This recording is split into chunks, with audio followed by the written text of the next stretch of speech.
Bonjour et bienvenue dans les tutos de Technipool. Aujourd'hui, nous allons voir comment fonctionne un doseur de produits et les principales causes de panne ou de fuite que l'on peut rencontrer avec. C'est parti!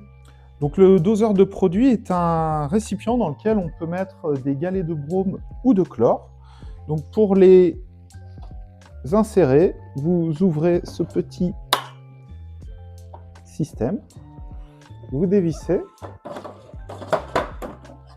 et vous remplissez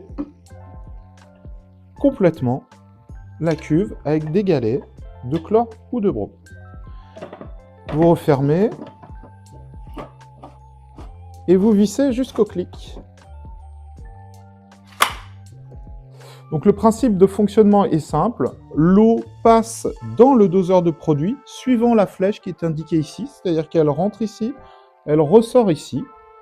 Et vous avez un réglage ici de 1 à 6 qui vous permet de gérer le dosage du produit dans votre piscine. Pour rappel, vous devez avoir 2 mg de chlore ou de brome par litre d'eau.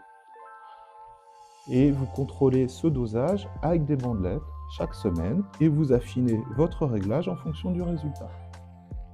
Alors, ce petit robinet a comme fonction de pouvoir vidanger la cuve lorsque vous le souhaitez. Ce n'est pas forcément très utile, mais ce qu'il faut savoir, c'est que ce robinet est le point de fragilité de l'appareil. C'est-à-dire que lorsque il subit un choc, vous allez avoir une fuite à ce niveau-là. Donc il faudra remplacer le robinet ou bien aller dans n'importe quel rayon plomberie de grande surface de bricolage, récupérer un petit bouchon en 3/8 avec un petit joint qui va vous permettre de condamner cette vidange.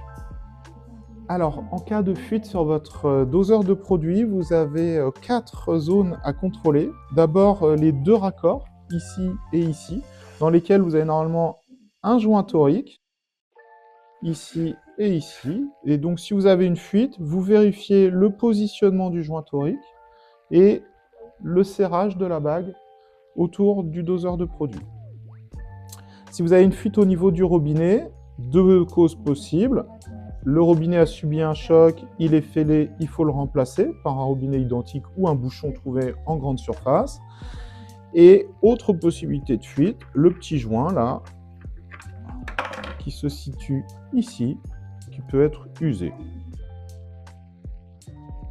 Dernier point de contrôle, en cas de fuite, le couvercle. Alors d'abord, est-il bien fermé ? Et si oui, vérifiez le joint. Un joint torique est positionné ici. Pour le sortir, une tête de tournevis plat. Voilà. Et si vous constatez une usure du joint, eh bien, il faudra le remplacer. Dans tous les cas, en attendant le remplacement d'un joint, vous pouvez toujours essayer de le graisser avec une graisse silicone pour améliorer son étanchéité en attendant son remplacement. Vous connaissez maintenant le fonctionnement d'un doseur de produits et les principales causes de fuite. Toute l'équipe de Technipool vous souhaite une bonne saison et une bonne baignade.